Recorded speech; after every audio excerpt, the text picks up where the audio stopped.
Hey, can you hear me? Yes. Okay.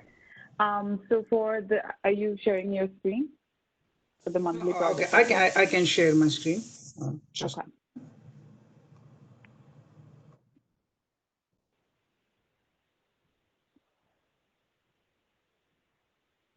can you see my screen? Yeah. Sure. You can continue. Okay. Okay. So hi everyone. Morning.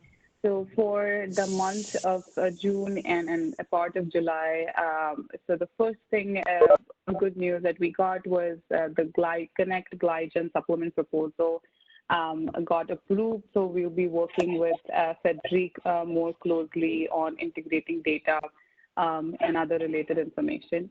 Then we had a talk by Lance Wells in June on the virus receptor interactions of a glycosylated SARS-CoV-2 spike and human ACE2 receptor.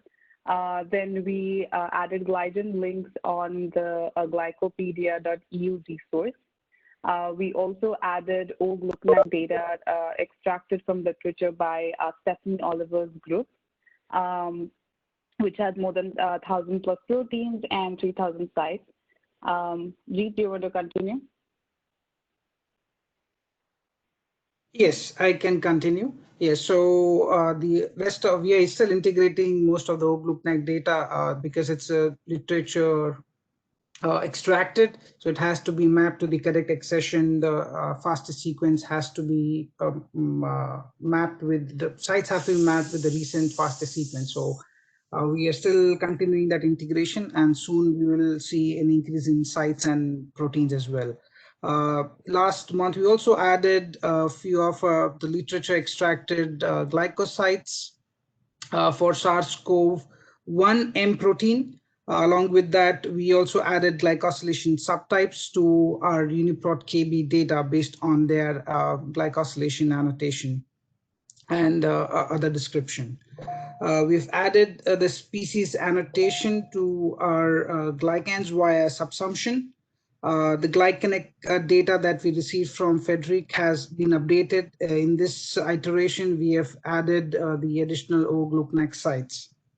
From the text mining project that we are having with Vijay Shankar, we have added the glycosylation sites. This is just the first iteration, and more would be followed in the upcoming iterations. In the past month, we have actively working on creating infrastructure for users so that they can submit their data files. This infrastructure can also be used by our collaborators who are sending us the data files. And some of the changes that we are doing is we are reorganizing the downloadable, generated, as well as the source files, so that they have a stable link for our users and collaborators to download and work with. So this is the overall update for the month of June. Yes, so that's it from my end. I would invite Maria to introduce herself and start the presentation. I'll stop. Okay, thank you, G. So I'm gonna share my screen now. Does everybody see my screen? No, we cannot see your screen. Now? Yes, we can see your screen. Okay, so let me move into the presentation mode. So my name is Maria Voigt. Yes. I work as an outreach coordinator at the RCSB Protein Data Bank. So I create materials for our educational website, PDB 101, and my general areas of expertise are visual design and animation. So I will first talk about our outreach efforts on PDB 101, how we choose the stories, molecular stories that we tell to our audience. And then I'll share some insights on how we create educational videos. So I'm the main person who works on the molecular animation on PDB 101. And with me is Christine Zardecki, who is Deputy Director at the RCSB PDB, and we collaborate on a lot of the projects for outreach. So You might ask, so why do we do outreach? As you see in our vision statement, we serve 3D structural data information and information about the function of those proteins to various communities. So basically, when you see in our mission statement, when you actually dissect these communities, you see that we have scientific community and STEM education community. And as you can imagine, these two communities will have two completely different needs in terms of how they approach the 3D structure and how they learn about the function and what do they learn it for. So the way we approach addressing these two different communities is by offering two different websites. So RCSB.org is very well known in the scientific community. I'm sure everybody heard about this website. So we offer tools to access, visualize, and analyze 3D data that are deposited through the structural biology community. And then for PDB 101, which is our educational website, we take this structural data, we collect the structures into groups, and then we create stories that help us guide the users in a topic that these structures are telling. And as the users learn, as they become more advanced in the structural exploration, there is always gateways from PDB 101 to go into the RCSB.org and explore these structures in greater details. So you might ask, why are the 3D structures relevant for learning? So one of the most important things that you always have to remember in structural biology, and this is why structural biology exists, is that the functions of proteins are derived from their 3D shape and the interaction between specific amino acids and other molecules. So how does that work in practice in education? So here I have two scenarios for telling the same story, which is the protein synthesis. So the turning point in the story of protein synthesis is that you have the messenger RNA and you have the tRNA coming with the anticodon. And if it's correct, it's going to match the mRNA and new amino acid will be added to the polypeptide. If it's not correct, it's not going to be added. You have to wait until the right one comes in. So now when you use arbitrary shapes and you tell the story, it's a good enough explanation. It tells when the appropriate anticodon comes, it will bind and it will allow the cycle to progress, right? However, this information is presented as a fact, and facts have to be memorized. Now, when you tell the same story using structural information, using protein structures, now you see the zoom in into the messenger RNA right here, right? It's in red, and then you see the anticodon in yellow, and you see the hydrogen bonds that form in between those atoms and nucleotides, and then you know exactly that if any of these atoms was different, any of these bases, nucleotides was different, these base pairs could not be formed. So now only the proper one can form those bonds. And then there is additional part to the story that there is the protein that's going to pop up in green in my video. It's proofreading also the distances in between these two, the mRNA and the anticodon, to make sure that they really match. So now you have the evidence for the story. The story is told with evidence. It's not just told with facts, with something that you have to remember. You've seen how it happens.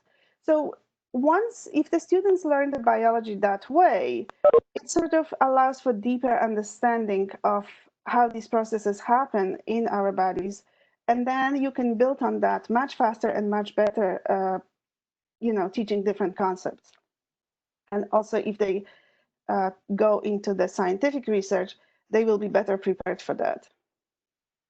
So now, so if you want to do outreach, the most important part of the outreach is that the audience can find the materials, can access them, and they can use it. So on our PDB 101 website, we organize our materials so that they are easily findable. So the resources in the top menu, the resources are organized by type. So we have the molecule of the month, the learn, and the global health articles. And then we have sub-menu that further granulate these resources. So in the learn section, you will find paper model, posters, 3D printing materials, etc. Now, these same materials are then organized in our browser by topic. So again, if a person is interested in certain topic, they will find molecule of the month to that topic. They will find paper models, videos, whatever is available. And of course, there is the search window that allows for all types of queries. And now if a person is looking for supplementary materials for their lessons, or if a learner wants to find something in particular, those are the ways for them to find, to access these materials. Now, an additional way that these materials are presented are curricular models for the teachers. So those materials are organized into sequences with teaching notes and additional resources. So if the teacher wants to commit to teaching a bigger unit using PDB material, using the structural materials, they can actually use that if they want to. So now, the central parts, the central stories on PDB 101 is the molecule of the month feature. Those are monthly articles. At this point, we have 248 articles on the website, and we are celebrating 20 years of these features. So these articles are built in similar ways. So each of these articles will have similar structure. So we start with the introduction to the structure and function, and we provide images. This is written by David Goodsell, and he has this specific imaging style, which is very beloved by our audience. The next comes a short discussion of the relevance to the human health and welfare. So in this HPV feature, there is a short discussion about vaccinations. And then the third section is about is a 3D interactive JMO that allows users to explore various aspects of 3D structure that are relevant to the topic. So for example, in this 3D JMO, you see the one unit of the virus, and then you see in green the heparin, which is the human protein that is attaching to the virus. This is the part of the human receptor, and the virus attached to it. And now you can switch and look at the antibodies, how they attach to the virus, which sort of gives the students a quick overview on how the immune response work, how the vaccinations work, and so on and so forth. So this is the molecule of the month. Now, you might ask, so the knowledge in the structural biology these days is vast. We have over 160,000 structures at this point on the rcsb.org. And you might ask, so how do we choose the topics for our outreach? So one of the ways we do that is we align ourselves with the research goals of our funding organizations. So we are funded by the DOE, NIH, and NSF. And each of these organizations is funding other structural research. And those structures, those 3D structures that are a result of that research, end up in the RCSB PDB, in the PDB archive. Now, these research that these organizations are funding was identified based on certain needs of the nations, and it fills some vacuum that needs to be filled. It finds cures for certain diseases. It finds solutions to our problems. And now, by highlighting this research for our educational audience, we sort of communicate the current where the current research is on those important things. So we sort of help to inform the nation what is happening in terms of structural biology. And because we have access to all these structures, we can create those more complex stories than if this research is communicated by individual labs. Now, another way we choose our outreach topics, we choose our stories, is our global health feature. So we choose, every 2 years, we choose a topic, which is a global health challenge, a worldwide global health challenge. So we started doing that in 2014. We started 2 years of HIV, then we moved on to the diabetes, then antibiotic resistance, and then now currently we are second year in the drugs and the brain topic. So the goal of this is to highlight the importance of structural biology in medicine and drug discovery, but also it is supporting general science education. So as you see, each of these topics sort of has some general science base, like virology, neuronal signaling, homeostasis, and so on and so forth.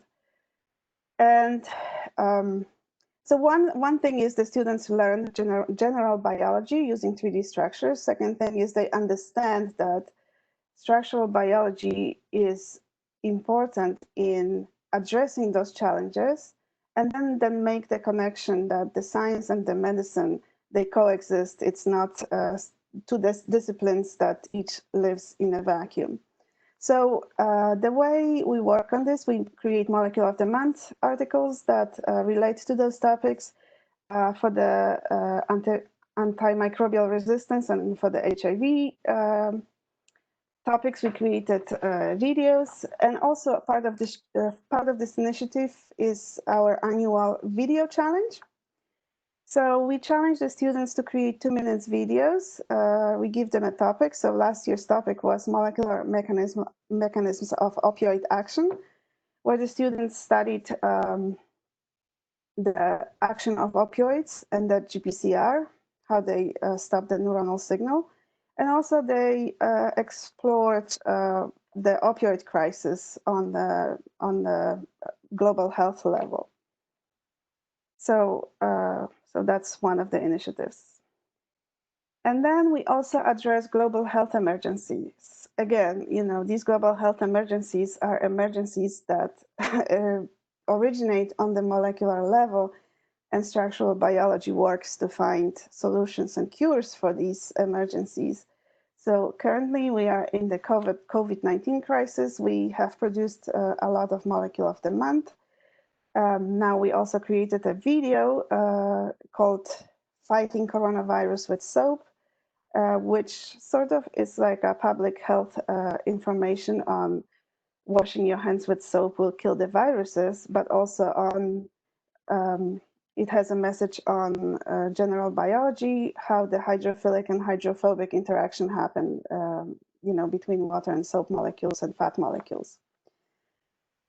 And then similarly, recently we had Zika virus. So as soon as these structures became available, as soon as we saw the antibodies coming into the PDB, we created communication materials for the educational audience. And then another way we create our stories for the PDB 101 is the user feedback.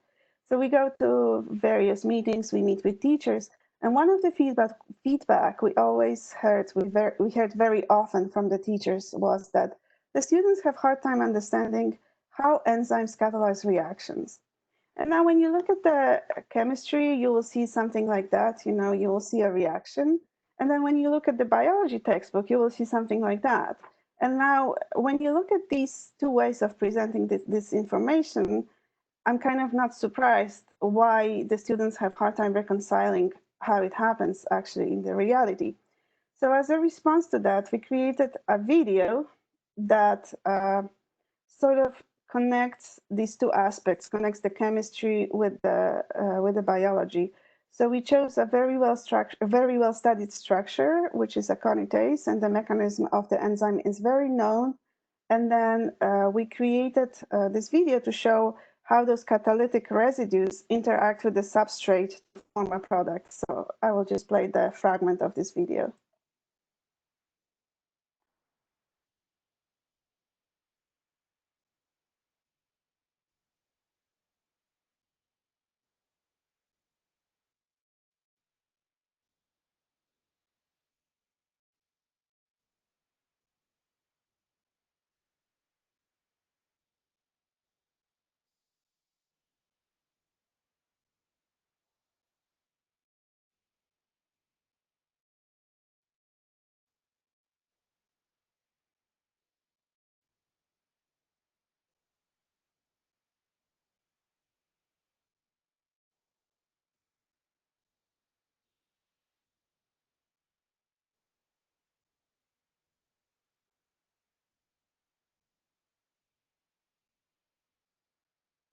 So also, in terms of user feedback, we have the statistics online. And a couple of years ago, we created a flyer, What is a Protein? And it was extremely popular. It had a lot of downloads. So we decided to expand this flyer, and we created a video, What is a Protein? Which was a very great decision because at this point it has, I think, 1,200,000 views on YouTube. So you see that if you listen to the users, you can create something that is highly useful. So now this is all what I have for our outreach. The questions will be at the end. So I'm going to move on to the section on how we create those molecular videos for PDB 101. So this is basically a primer, very basic information. You're not going to know how to make a video, but you will know all the steps and all the necessary components to create one. So now, first thing you need is the 3D animation software. So in general, the animation software is designed to create entertainment videos, like, you know, Autodesk Maya is used by Pixar to create those movies.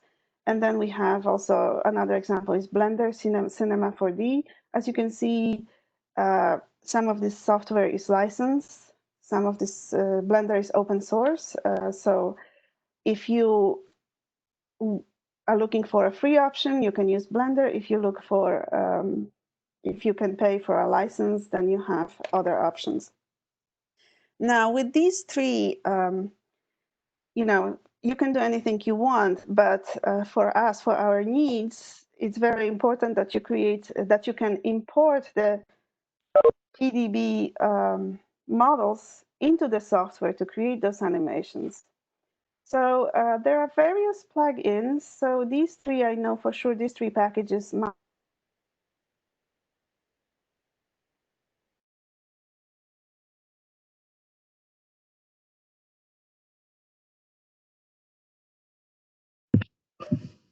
So we lost audio from Maria. I don't know if it has to do with electricity or something.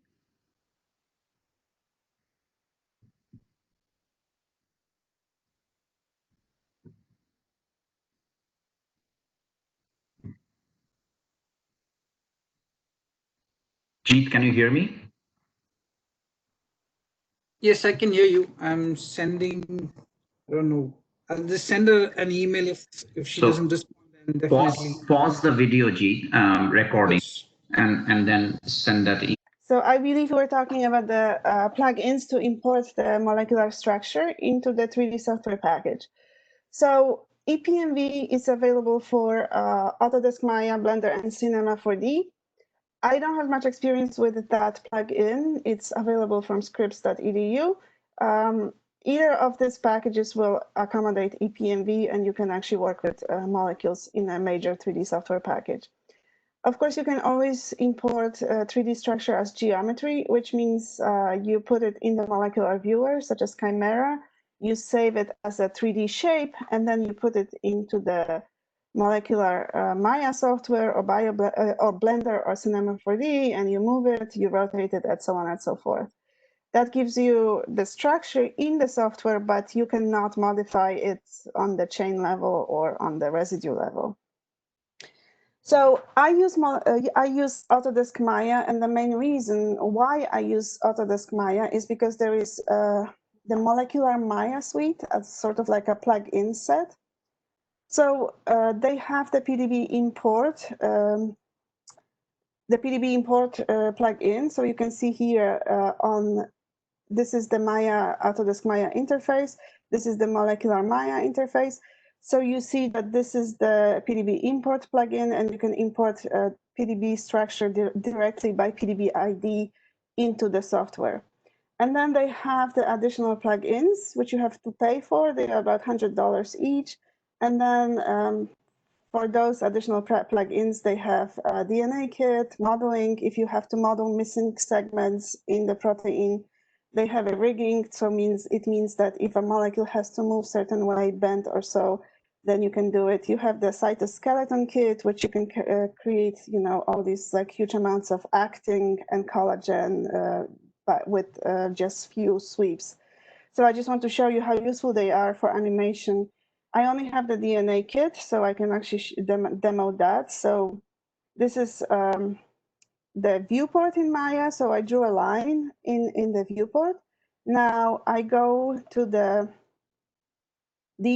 double-stranded DNA plugin, and I tell it to build a DNA. There's different options. And I tell it to build, and then you have the DNA right away. And then when I play that, you already have dynamic DNA, and you can, play with the settings. So this is really great boon if you have limited resources, limited time, and you want to create something quick and something professional looking. So this is available at clarify.com. You can actually look at these plugins in greater detail. So this is the 3D animation software. Additional software that you need is the post-production software. So I use Adobe After Effects, or Adobe Premiere is another package. So what do you need it for? So from the 3D animation, you create basically animation and a scene, but then you need to put all of this together to create a movie, like put the sequence of the scene one after another, add the effects, add narration, add labels, any effect that you can think of. And then it's always good to have some sort of sound editing software. Audacity is free, and I use it. It's actually great. And then you also have software packages that you pay for, which, for example, is Adobe Audition. So this is the additional software. So basically, all 3D software, post-production software, and sound editing software is all you need to create 3D animations. So this is the 3D animation pipeline. If you read in a book, in a magazine, how to create 3D animations, what are the steps? They're going to show you these steps in each of those pipeline parts. So pre-production will have a storyboard, then you move on to Animatic. Production will have a combination of modeling, texturing, rigging, animation, lighting, and rendering. Sometimes they are going to be in different order, but you will always see those steps. And then post-production would be compositing, meaning putting it together and editing. And then you'll have the final output. So let's have a quick look at the storyboard. So storyboard is basically an information how the story will unfold, how everything will be shown in the frame. And it's shown one keyframe after another, what is happening in your animation. So now, if you have a team of people who have to work together, have to be on the same page, and each person in the team is highly specialized to do one thing, the storyboard is great because then everybody's on the same page. But also, you have to remember that the storyboard is sort of final. So I just included an example from an animated movie. So what you see on the storyboard, your final product will look very similar. So the pro of a storyboard is that everybody will be on the same page and you see how the product will look at the end. The con is that it's actually extremely time consuming to make. So now once you are done with the storyboard, you might move into Animatic, which is your storyboard keyframes, which sound like whatever music, whatever dialogues overlaying the keyframes, so that is tested for time, how the time aligns, how whether there is enough breathing space in between scenes, whether you can follow it easily. So let me just play it quickly.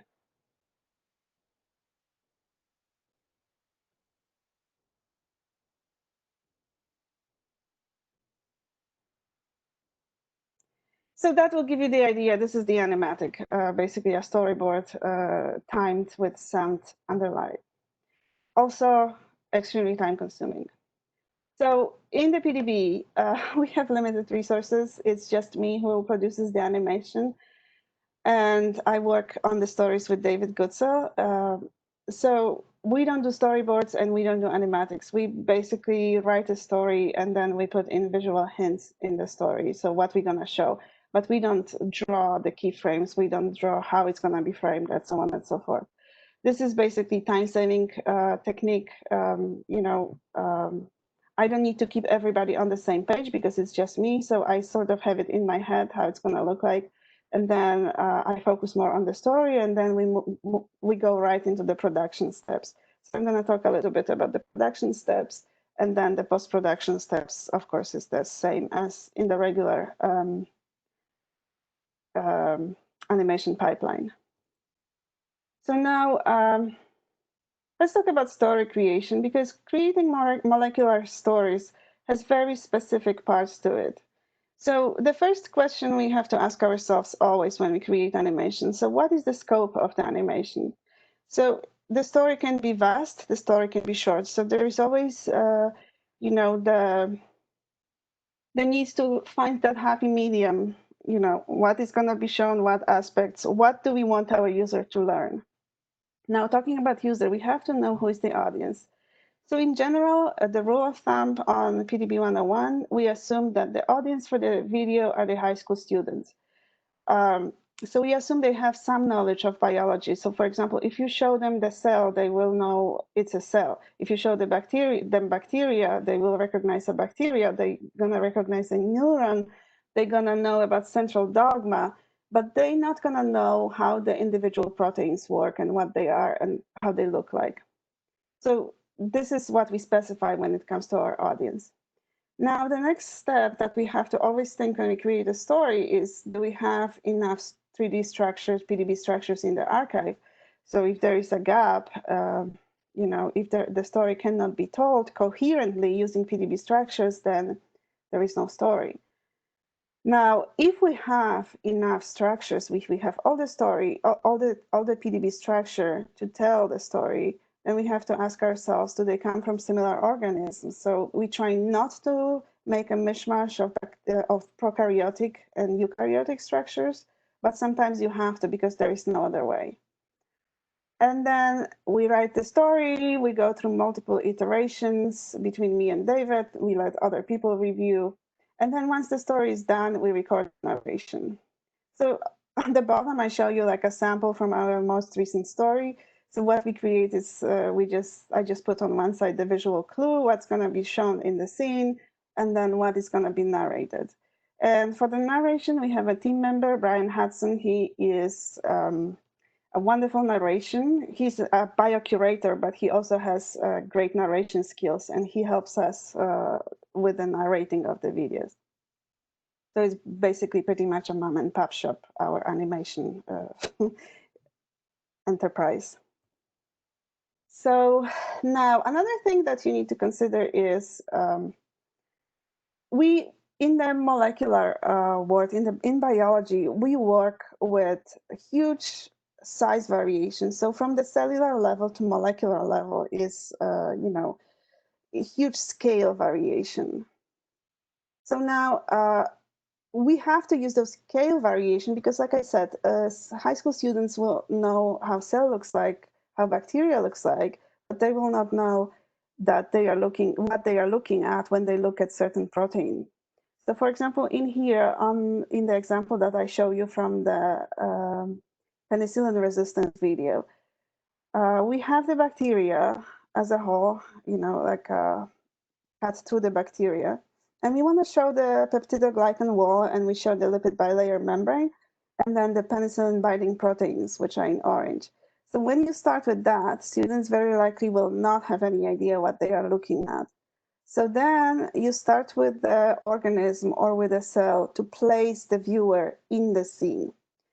Now, again, for time management, creating that bacteria in 3D as 3D animation would be extremely time consuming and extremely difficult.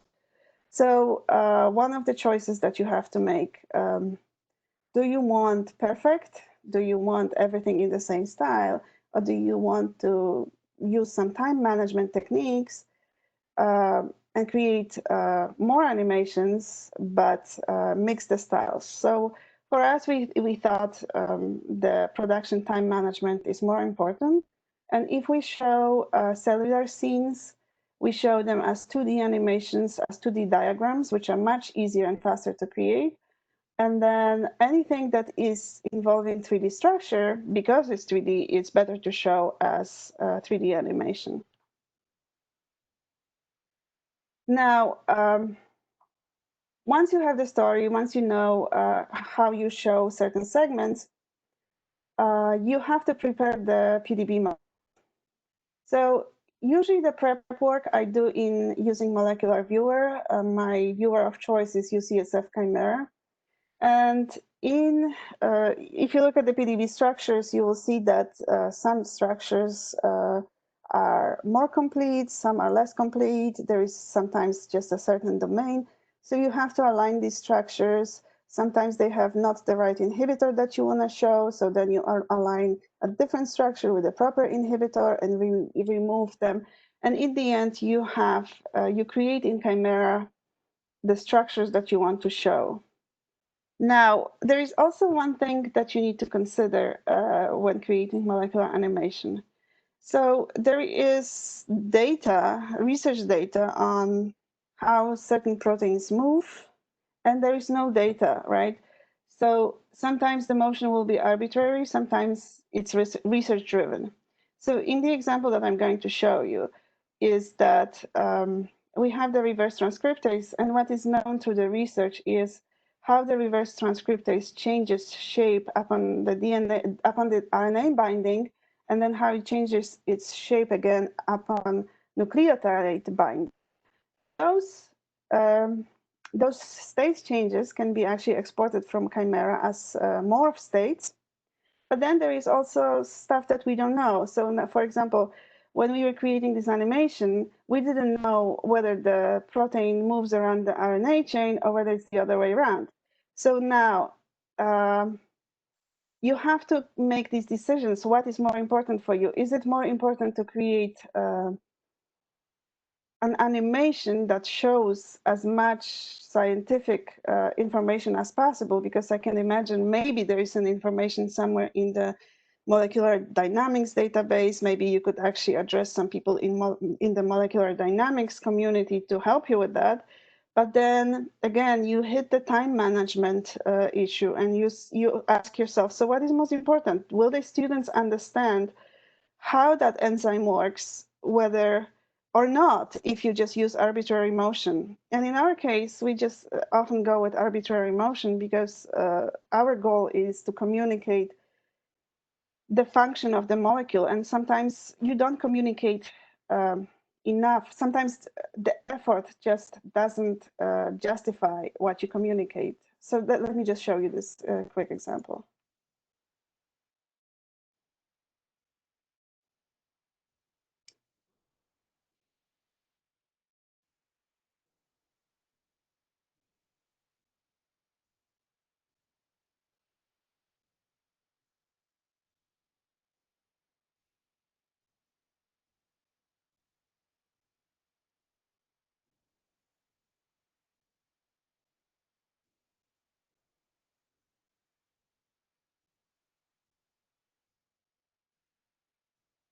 So as you see here, we chose to animate the structure moving around the nucleic acid because it was just easier and faster. So that was actually the choice that we made. So once you have the very clean prepared PDB structures prepared in the UCSF Chimera, you save them as PDB file and you use the molecular Maya to bring them into Maya software.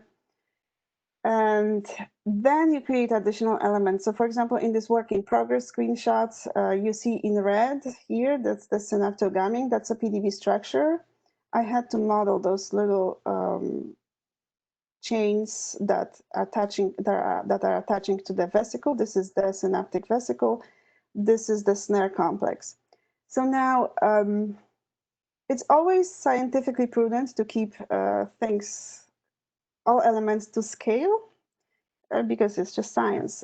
So when we start with molecular models, we can measure them and then we can just create additional elements that are created from scratch to scale. So for example, this vesicle is just geometry and I applied 3D texture on it to look like a lipid bilayer membrane.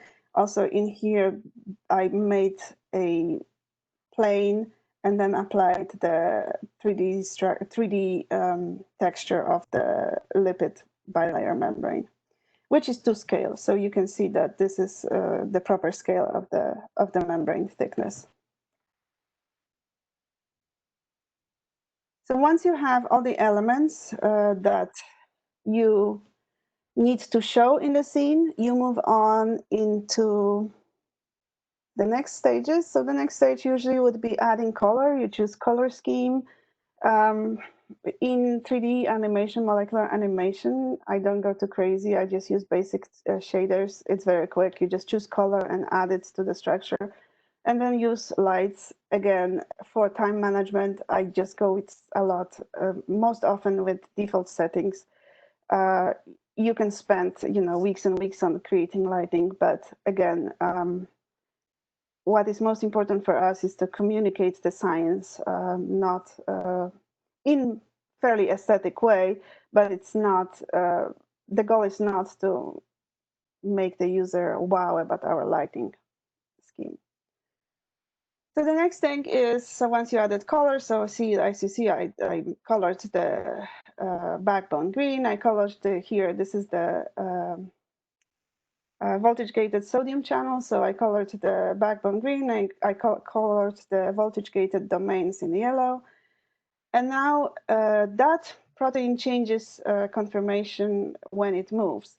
So rig is actually a great way to create when you have complex moves and you want to add some sort of hierarchy, some sort of handle that will control all these movements. So let me just show you in the video. So when you see I move these arrows on the control, the protein just changes shapes. So I assigned the movements to those arrows for easier and quicker animation. Because now, if I didn't have that, each of those voltage-gated domains would have to be animated separately. If you have a rig, you sort of assign those motions to other elements, which will not be seen in the final animation, of course. So once you have the rig, the animation is really fast, because what you do is just add keyframes to the rig. So you see the red line here, so you say, this rig has to move, whatever is selected has to move, start moving here and ends moving here. So the animation is much faster if you rig your molecules. If you have to select every element on its own and put a keyframe, then it would take a lot of time. So it's a time-saving, it's a time management, basically, strategy to create good rig for your molecule. So now you have the rigging, you have the animation, so all the keyframes are added. Those keyframes should be added based on your narration. So you time the narration, you cut it in pieces, and then you see. So it takes, so the narration lasts about 4 seconds. So you count the keyframes here in the timeline, and depending, I cannot show the time. So this is the timeline. So you just count how long 4 seconds would be here. You translate it into keyframes, into timeline frames, and then you time it based on that. So once you are done animating, then you render. So rendering is basically creating sequences of images. So I just wanted to show you. A rendered image from Molecular Maya is going to look like that, more or less. So this is all the animations are applied.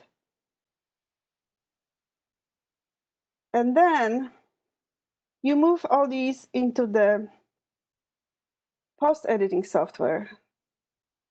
So you create the final edit. So now you see all the backgrounds, all the labels, narration. I don't have the narration yet, but the narration would be added also here at this stage. So this is your post-production, and this is where you create the final product. So this is basically the end of your animation pipeline. If there is lessons that we learned going along, just review as much as you can on the story stage, on the early stage. So make sure that everybody agrees on the structure choice, make sure that everybody agrees on the narration choice, because I tell you, if you have to change structures or timings in the middle of animation, it's a time-consuming nightmare. So as final as you can get on the story stage, is your best strategy. So basically, this is all I have. This is my last slide. This is just acknowledgement, our team. Thank you to everybody on our team who is always very helpful in our endeavors. We are funded by NIH, NSF, and DOE. And PDB is managed by Rutgers and UC San Diego and UCSF. And we are part of Worldwide Protein Data Bank organization. So this is all. Thank you. So I guess I'll stop sharing the screen. So this is, Maria, this is fantastic. I will have other last questions because 4 more minutes, but if you can spend a little bit more time discussing. So questions, please. There's some questions in the chat already. I don't know if somebody wants to read them or. Yes, I can have access the chat. Yes, I was asking for my questions. How do people find these amazing videos and interactive animations? Are you doing any sort of search engine optimization? Are you counting on people coming through Google? Or are you doing targeted marketing to teachers or students? Catherine just wrote she blasted it out to all her University of Delaware biochem faculty because everyone's not aware of all this stuff. Thanks. We don't currently have a good search engine optimization. Maria can correct me if I'm wrong, but I do think having the videos on YouTube it spreads like wildfire. So when she put the hand washing video online, it quickly garnered tens of thousands of views. We hundreds do some of thousands actually. Like within 2 weeks, it had hundreds of thousands of views, and so we also enable community translation, and like within weeks, it's translated into 5, 6, 7 languages. So, like for example, the video "What is a protein?" At this point, it has been translated by community into probably 30 languages. And we do some advertising on Facebook and Twitter, which definitely garners some traffic, but we do target teachers and students either through working with teacher and students, or we go to a conference locally that gets some traffic. David Goodsell and his fan base is a huge traffic generator. But we've been lucky, I think word of mouth, like Catherine just did, is a good generator of traffic for us. Locally, where are you? Oh, sorry. I'm in New Jersey. If you can see, it's a little dreary out. That's why I lost power, because we have the tropical storm, and I think we're getting the worst right now. Okay. Yeah, we just have a bad of rain right now. Anyway, yeah, we got better yesterday. And there is some built-in spillover from Molecule of the Month. So the Molecule of the Month feature is used in a lot of undergraduate curriculum. So then that spills over into other people seeing stuff on 101. So we try to, if you go to a Molecule of the Month article, at the end, there's a link to access all related features to that topic. So that has been, and we can see using Google Analytics, you can see where people go from each page. And so that's actually been driving some traffic to our other features as well. Yeah, we think I have a question. Oh, sorry, go ahead. Yeah, I think about GlyGen, we don't want to reinvent the wheel, because PDB, you guys have done such a fantastic job. And obviously all these coronaviruses, those spikes have sugars on them too. And so we're trying to think of a way that we can synergize our efforts, because you're not a huge operation and neither are we. So it seems like there should be a way to synergize this so that we can expand this into the glyco world from the proteins, since a huge chunk of the proteins in the PDB actually also have sugars attached, plus there are all these other ones. So do you have any suggestions of how we could synergize most effectively? Well, one project that I would like to do that we haven't been able to do is we host different paper models on the website, and let me put that in the chat.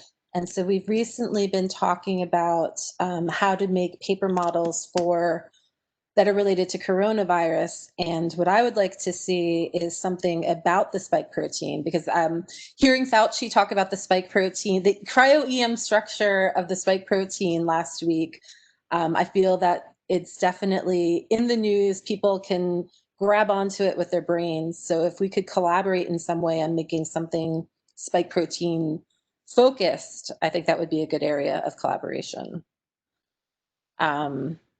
We can always promote your materials on Facebook and Twitter.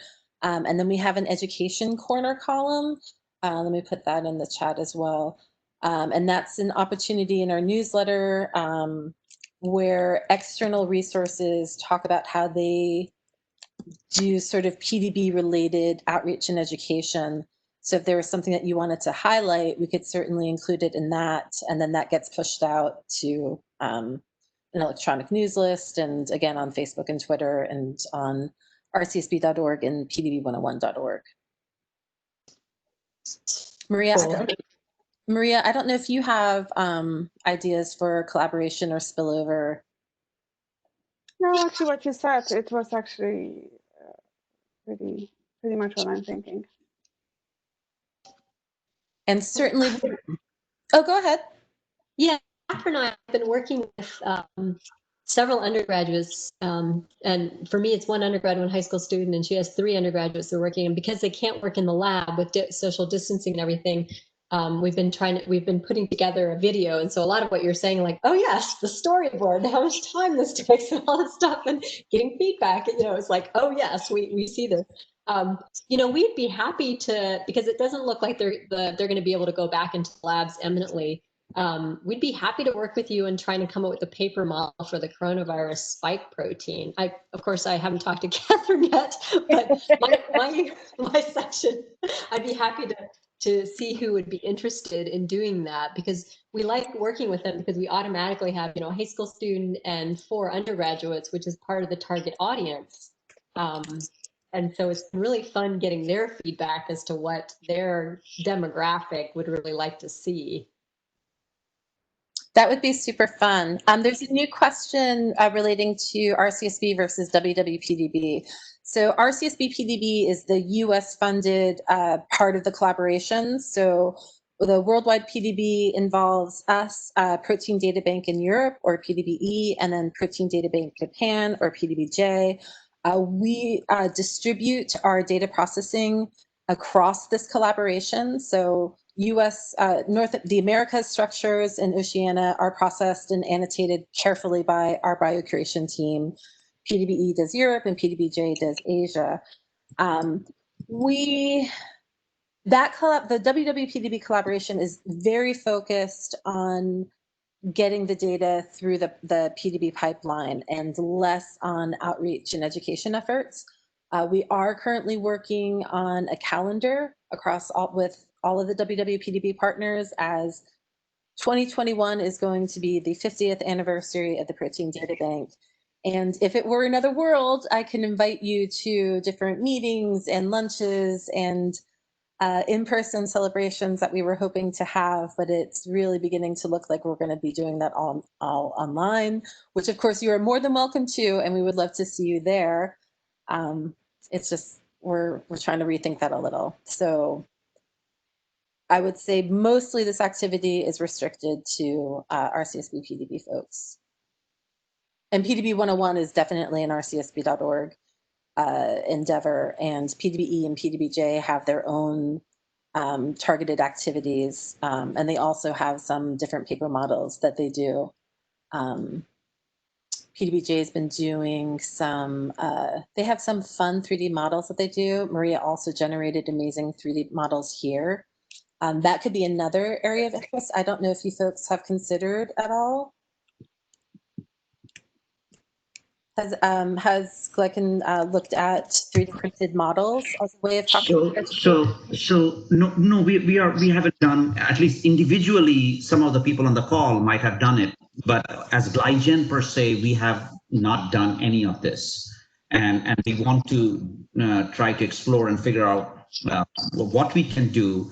And this time management part that Maria talked about is going to be critical. So I think what we do is that we're going to take what we learned today and have discussion within GlyGen, what we can do. So I just have a couple of follow-up questions. So the animation and the models that you generate using the platform of your choice, are those like what license do you, can you share them with some kind of like a CC by 4.0 or something, or is it something you cannot share? The reason I'm asking is that, is there a way that maybe GlyGen can figure out a way to collaborate? And of course we will cite and whatever is a requirement for your license that way, because in our case, in your case, I do not know what the situation is. Maybe you said one person is but of course other people provide content in the story. In our case, it's going to be initially quite volunteer based. We don't have a separate person at this point. So I'm trying to understand, can we use some of the material at your end? And of course we will cite it. So tell us a little bit about that. Oh, absolutely. So stuff gets repackaged from PDB and PDB 101 all the time. Our stuff is offered Creative Commons by 4, so it's available for other people to reuse and remix. So Maria is currently working with people who are taking the video and then they're going to do a translation so that it's not just the YouTube translation, but it's more embedded. David's work and Maria's work has been reprinted all over the place. We just ask for some sort of credit. We're federally funded, so all of it's available. Hi, this is Pam.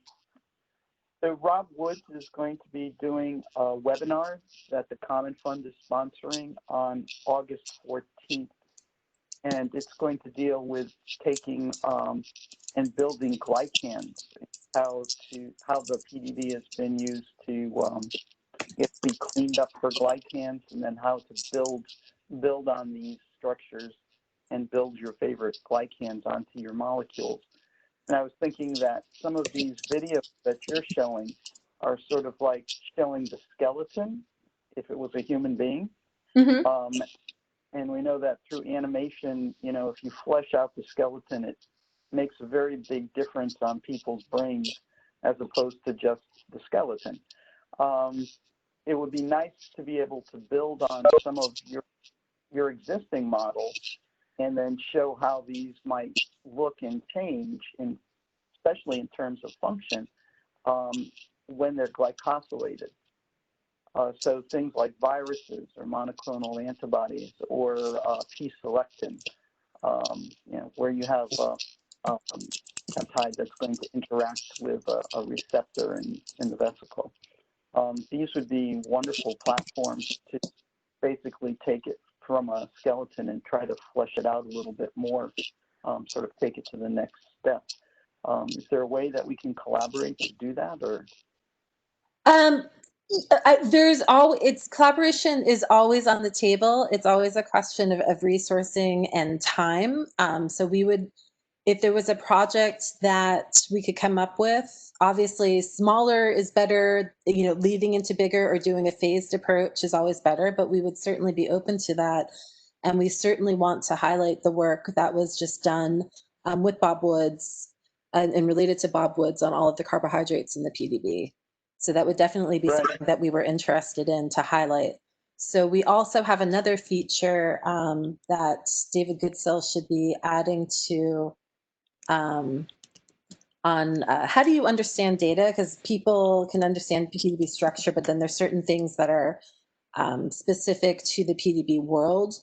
So we're going to be expanding this section with a little bit on how to utilize information from the recent remediation. And I have to say, Maria, as predicted, but luckily with great timing, has lost power. So I'm afraid that she's not able to join us right now. But I can pass any comments on to her. So, Jeet, we want to pause the recording. And if there are any additional questions, it's already 12:09. So I want to request everybody on the call with questions.